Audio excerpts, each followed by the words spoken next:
Welcome to Big Blend Radio's Global Adventure Show with travel writer Debbie Stone.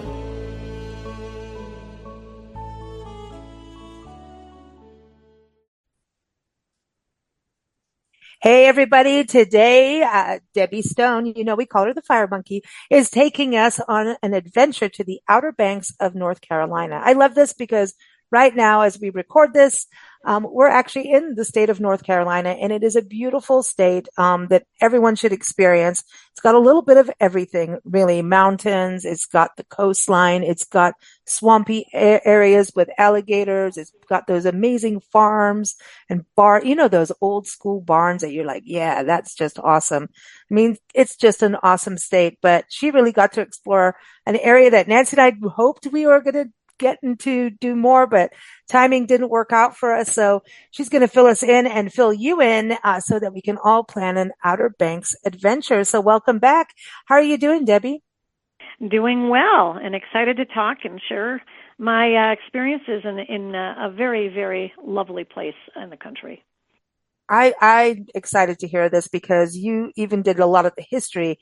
And see, you're doing the national park units like we are, the monuments, and you went to the Wright Brothers National Memorial. But before we get into all of that, can you give everyone kind of a snapshot of where the Outer Banks, where it is? Where is that region for everyone? Well, it's a chain of, it's basically they're barrier islands, and it's along, of course, the coast of North Carolina.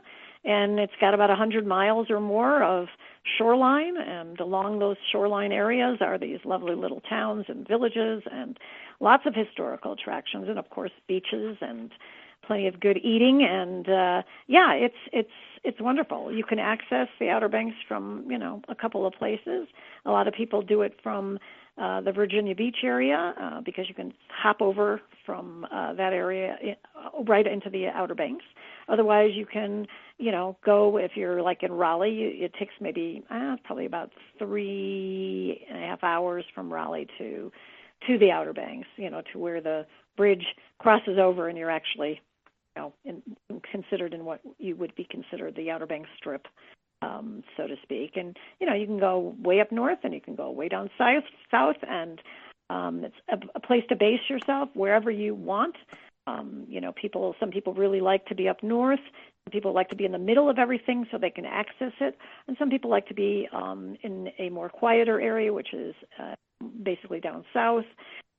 We chose to be more centrally located because we wanted to go in both directions. So that worked for us. It's awesome where you start out, going to the Wright Brothers National Memorial. And this is in the Kill Devil Hills. I mean, what a name, man. Seriously. Yeah, it's probably the top attraction, I think, in the Outer Banks, because it's just so well known. The Wright brothers are so well known, but they're from Dayton, Ohio, which also has sites with the house and sites that deal with Orville and Wilbur and the family. But this is where they did a lot of their experimentation, the dunes there, and this is where they actually accomplished the first successful flight, which took place on December 17th of 1903. And, wow. There's a wonderful little visitor center, which also basically serves as a museum with a lot of exhibits and, tells the story of the Wright brothers. And then there's also like a replica of the flyer that made that first flight. You can go outside and see the flight line and the spot where they took their flight, locations where they landed, and where they stayed in these like camp buildings. And then you can actually walk up to the monument that commemorates their achievement, and it sits right on top of the Kill Devil Hill. And so it's like you're there, and you can just imagine them taking these gliding tests, and it's a very cool experience, I think, to see where this monumental achievement took place. I think it's pretty epic. I mean, because it always makes you remember, like, it wasn't that long ago. You think about 123 years, 121 years ago, right? Yeah. That is not that long ago. Not when you're thinking, but you're thinking also that, oh my gosh, without these men, we don't know when. I'm sure that eventually that either other people would have, done this, the flying and attempting and all that stuff. But I mean, when you think about it, what our world would be like without airplanes. It's Right. pretty insane to think about that. So Yeah, exactly. Because, as travelers, right, we need our planes. yeah, But, also thinking about how airplanes were used in the military, in world wars. absolutely. And, so you've got to think, I mean, just even having, that bravery and courage to get in the plane.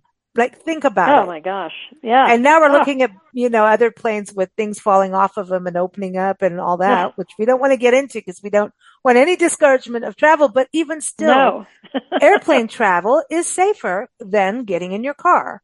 So it you've is. got to think about it. Our skies, yes, they're full of planes, but they have amazing air traffic controllers. And think about how many people are on the road. You could go in a parking lot in a big box store and that could be it. You know what I mean? Yeah, Versus getting up in the absolutely, sky. So every pilot absolutely. I know always reminds us of that look, Oh things yes. happen, but things happen to cars more than we know. You know what Yeah, I mean? yeah. So, Things happen in any mode of transportation, and to me, it's like if without airplanes, I wouldn't be able to really see the oh, world, and to go to all the many places that I've been that would have taken forever and a day to get to otherwise, on some ship for months at a time to get to some other continent. And so, I for one, I don't take them for granted. And when you're there at Kitty Hawk, you're there and you're like, I understand. This was an incredible achievement, and don't take it for mm. granted. So with this too, you mentioned hang gliding is a big deal over here as well, and talk about Francis Rogallo, the father of hang gliding. So this was an Right. area too that's not just flying, but actually people flying, like Yeah, yeah. humans. This whole thing, led to hang gliding, paragliding, sport parachuting, stunt kite flying. I mean, this his work, really led to all of this, and this is the perfect place to hang glide. And Kitty Hawk Kites, which is a company that has been operating, I think it is the largest hang gliding school in the world, at Jockey's Ridge State Park in Nags Head, another town right nearby Kitty Hawk. And I decided that, I was pretty inspired to experience human flight. And so you can take hang gliding lessons there. And we took the very, very beginning one, which is basically a ground school, and you learn, the basics of the sport. And then, you get your harness and your helmet, and you walk over to the dunes, and, you get 5 different attempts to try it and to feel what it is like to really fly. And I think it's spectacular. It was like so amazing to me. When you get the hang of it, the first time or two, you're like, oh, okay, that's what I'm supposed to do. And it's the next, then you start getting the hang of it, and you're like, after the 5th time, you're like, no, don't stop. I want to keep going. It's just Oh, such an incredible feeling to be up there and free and flying, even though, you're not flying very far and you're not flying very high, but you are flying. wow. What's it like compared to zip lining? Because I know you've done that quite a few It's times, and like it's Camano Island different. and I think it's yeah, different because on a zip line you're on a line and you're holding on, and really hanging. you just, yeah, you're hanging, and you basically you're not doing anything because the line is taking you. You know what I mean? You're going along the Hmm. line, and you're not doing anything to propel yourself in any way, shape, or form.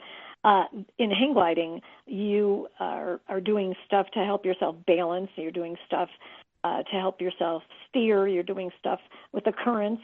So there's a lot that goes on in hang gliding. That zip lining, you just can kind of turn off all of that because you're just hanging, and you just go from one spot to another. This is cool. Now, what about the beaches? I mean, because that's the thing. Nancy and I went to Cape Hatteras and Yeah. the lighthouse, and it was just our. Oh man, reading your article, and everyone, Debbie's article is up on nationalparktraveling.com. The link is in the show notes, or just type in Outer Banks in the search bar on nationalparktraveling.com, and you'll find the article. But the beaches out there are Oh, amazing. they're amazing. Yeah, and there's a lot of different kinds of beaches, like at Kill Devil Hill and Kitty Hawk.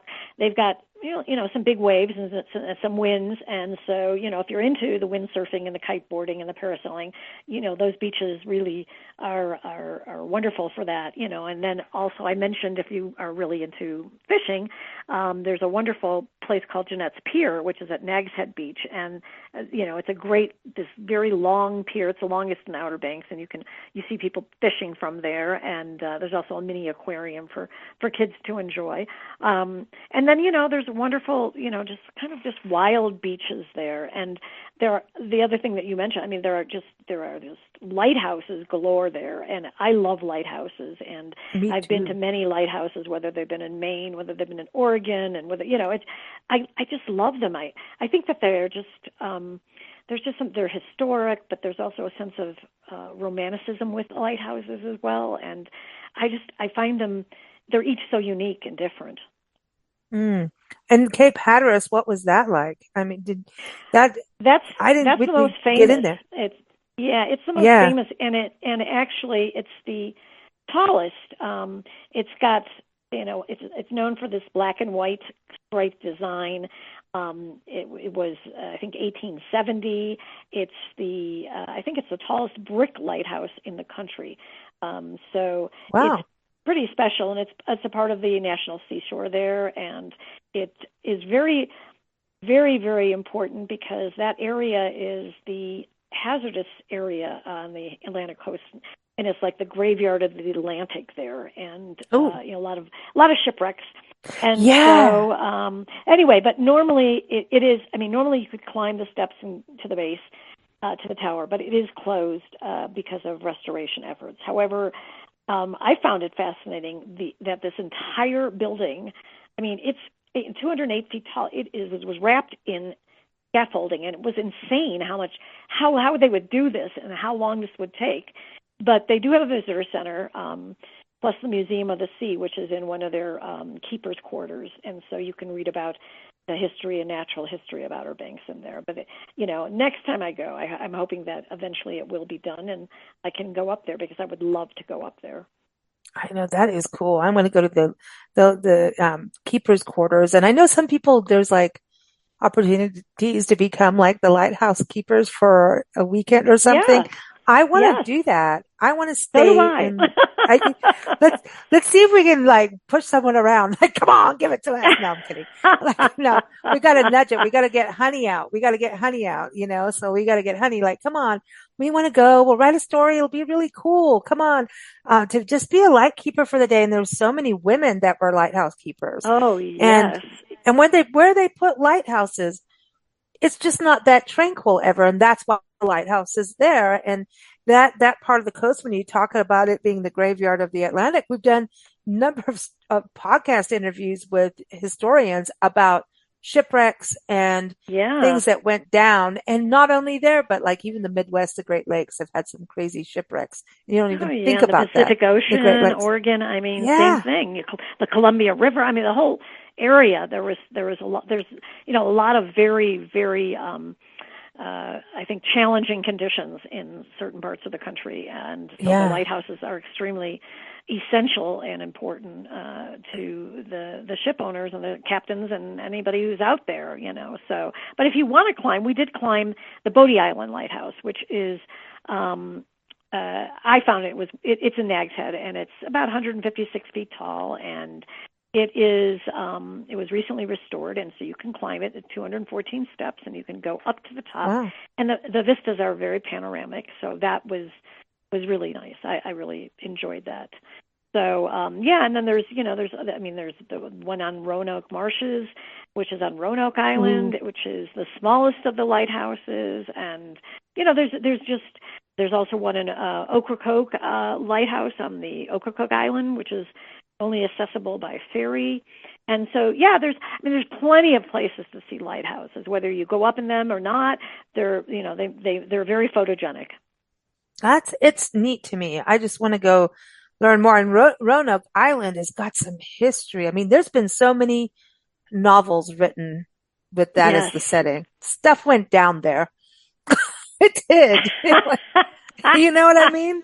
It Yeah, is. no, Stuff I mean went down there. yeah, they had a lot going down, and it's the one major historical place there is Fort Raleigh, which is a lot of things happened there. The British came, and it's where they started to colonize North America back 1580s, and then the Union troops from the Civil War occupied the island. It also hosted a freedmen's colony where formerly enslaved Wow. people found refuge there and prepared for life there after the war.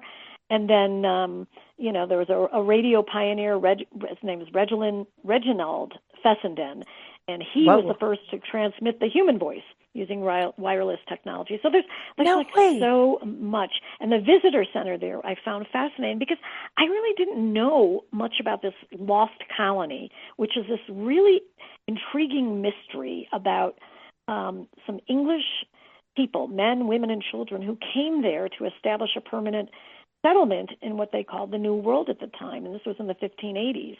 And 3 years later, when English ships returned to bring them supplies, that island there was deserted, and there was no sign of them except for this single word called Croatian. I think it was carved into a wooden post. And, Mm. there's all these theories. It's still a mystery. There's all these theories that they were killed, that were abducted, perhaps by Native Americans, we don't know. Others that they tried to sail back and they got lost at sea. Maybe they met a bloody demise by the Spaniards, or maybe they moved further inland and were absorbed into a friendly tribe. But I found it fascinating, and you can walk outside and you can see the monuments to the Freedmen's Colony, and then nearby is this incredible Elizabethan Gardens, excuse me, and it's gorgeous. It's like this incredible, I don't know, magical place. It's very Eden-esque. Mm. And we were there when the flowers were in bloom, so it's Oh. simply spectacular. Yeah, Mm. there's so much there. Wow. And the wild horses. See, a lot of times we always think the wild horses of the West, and then this area Yeah. also. And that's, oh, I want to go and see that. I want to see them. I I can't think help it. it's I think to see them it was nice to take a like kind of a wild horse safari. It was with Wild Horse Adventures in Corolla, which is north on the island. But there are four herds. There's about 400 of the wild horses on the Outer Banks, and three of them live in the southern islands, and the other one is up north in Corolla. So they will, a guide will drive you out there in these kind of like safari vehicles, and that are open, and you can, then find the horses, and they're called banker horses, which I didn't, and no, I'd never heard of, but it's a descendant of horses that were brought by the Spanish explorers to the islands, and they're very hardy. They've survived hurricanes, they've survived all the heat and the storms, and they eat these seagrasses, and they dig in the sand for fresh water. They're very smart, they're very adaptable, and they stay in these groups they call them harems, which is basically one stallion and an alpha mare and some other mares and maybe some younger offspring of the mares, and it was interesting to find out that it's not the stallion that is in charge. It's the alpha mare. She goes, and the others follow. Wow. Wow. That's amazing, right? Well, horses are like I think they're like the true free spirit, the Yes, symbol of independence to me. yes. That's, what they represent to me. But did they tell you a little bit about how they're handling, the management of the horses? Because it's such a, uh, controversial topic, actually, across the country, especially in the West. And Nancy and I've covered so many, stories about it. We've covered books. We've been out there, with activists to see what's going on. And, um, Right. like I said, it's controversial, but like they are, they're wildlife and they are federally protected. Um, And since, and Velma so Johnson did that in 1970, the year the EPA, Nixon actually signed the law in to protect these horses as important species. and they are beloved. And in Corolla, they have what's called the Corolla Wild Horse Fund, and the townspeople put this together as a management plan. So the whole area, for centuries, it was very the town existed very peacefully with the animals. But then this small little village of Corolla became a really bustling vacation spot in the 80s. And, the horse's future, it was endangered. Mm. And so the townspeople created this fund. They moved the herd to a less inhabited part of the island. And it's the responsibility of this group to prevent the horses from accessing the developed areas and to relocate any of that stray back into town or other private sites and everything. And so they're very beloved, they're very protected, and it's wonderful that the community has taken these steps to ensure the protection of these incredible creatures. I love that because it seems like they're trying to find that balance of coexistence, what's good for Absolutely. all. Yeah. And I Right. think when people do, yeah, I mean, and we as travelers have to be mindful too when we go to places like this. So having, an actual tour company, they probably have the understanding of like, we don't need to get that close to the horses unless the horses really No, know them. you You don't know what get I mean? out. No, you don't get Oh, out. You only see from the vehicle. You're not allowed to, get out and start going towards them or anything, So, but what's kind of nice about a tour company like a is that whale a tour. guide, Yeah. yeah, and a guide, guide talks to you and explains to you about the breed and about the history and about what they're doing. And so, without that knowledge, you wouldn't really understand what's happening there. So once again I do appreciate those kinds of guided tours, especially to see things that maybe are difficult to see on your own. I agree. I agree. And get that understanding, that knowledge of who these horses are. And so what's the lodging? Oh, we got to talk about the dining, but what's the lodging? We're going to get to food because I know you're on the coast. I know you and seafood and fish. I know. But lodging wise, what was that like? And oh, you were talking about that, the Outer Banks National Scenic Byway. That's what Nancy and I ended up doing. We Right. did that drive and it's Yeah, it's 138 absolutely, miles. Yes. yep. Yep. And you North could to stop at south. all these historic markers, but like, Right. I need to spend like, I feel like I need to go there for 2 weeks, to be honest, to get, I do, I feel that way because I just, Yeah. if I'm doing horses, I want to do that all day, I and think yeah, it's one of those places that I think really offers such a wonderful range of experiences for all ages and all interests. And it's nice when you have the time. 138 miles. You don't want to race down this. You want to take your time, stop.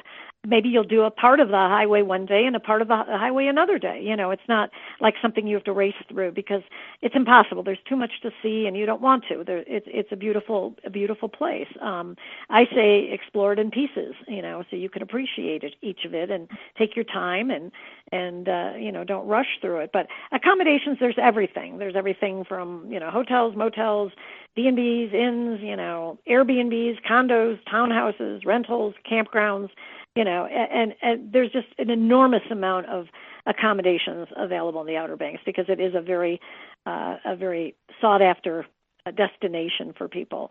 And it also, for people not only in North Carolina, but surrounding states and elsewhere. And so I think the biggest thing that people decide is, okay, where do they want to be? It's location because it is a spread out area. So you pick your place, you pick where you want to be, and then you go from there, depending on your budget and depending on your need for how much room and whatever, amenities, etc.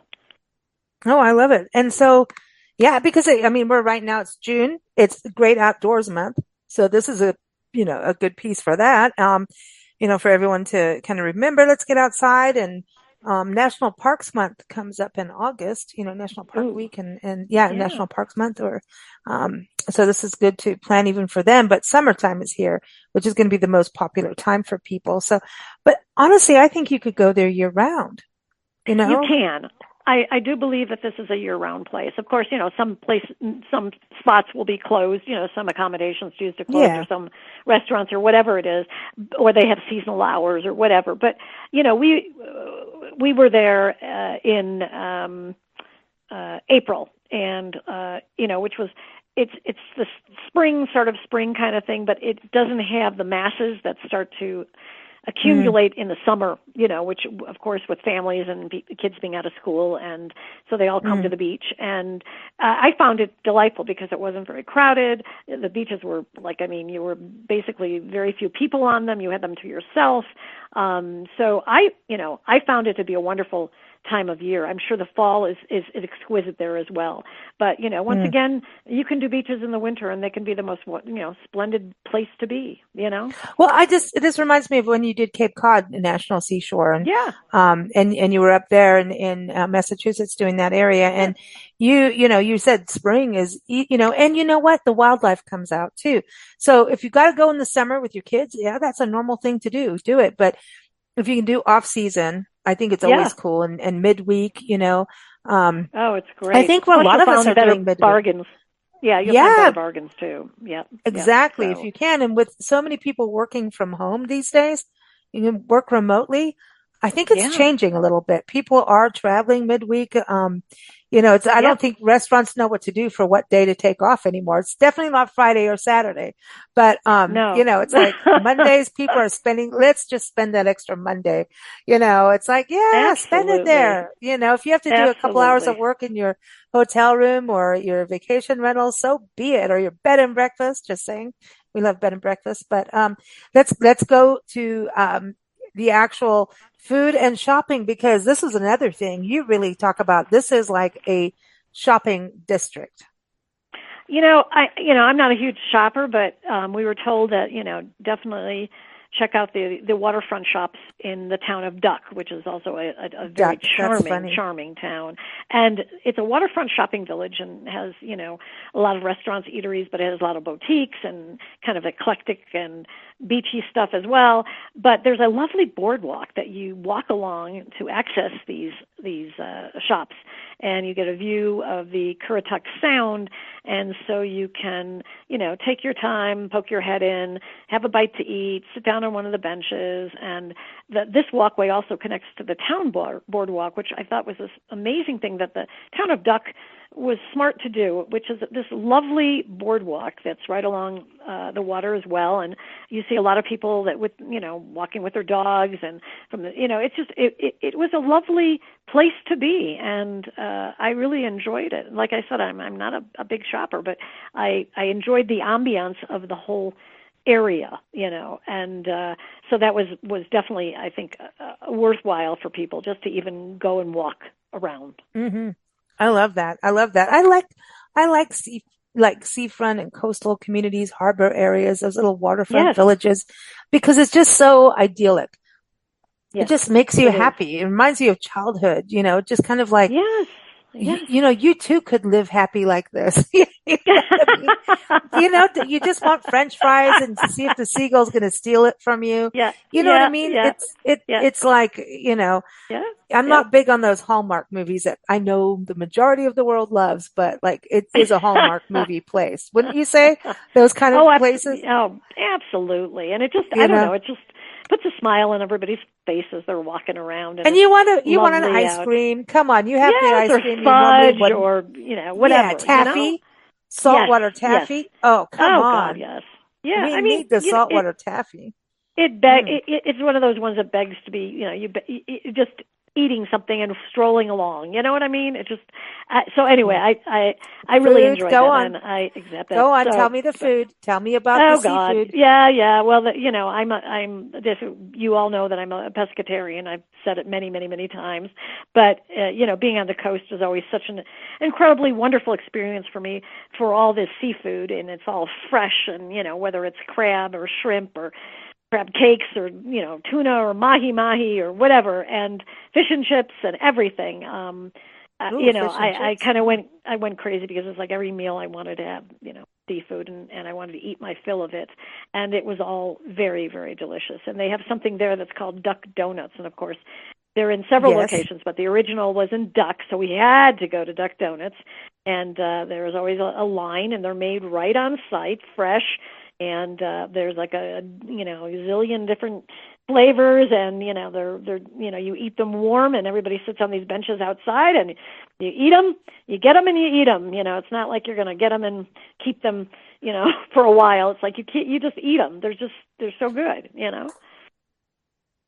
All right. Well, I think it sounds like an awesome experience all the way around. And you've got me at donuts, duck donuts, quack, quack. Have a donut and relax. I love Yeah. it. I love it. So everyone's got to go.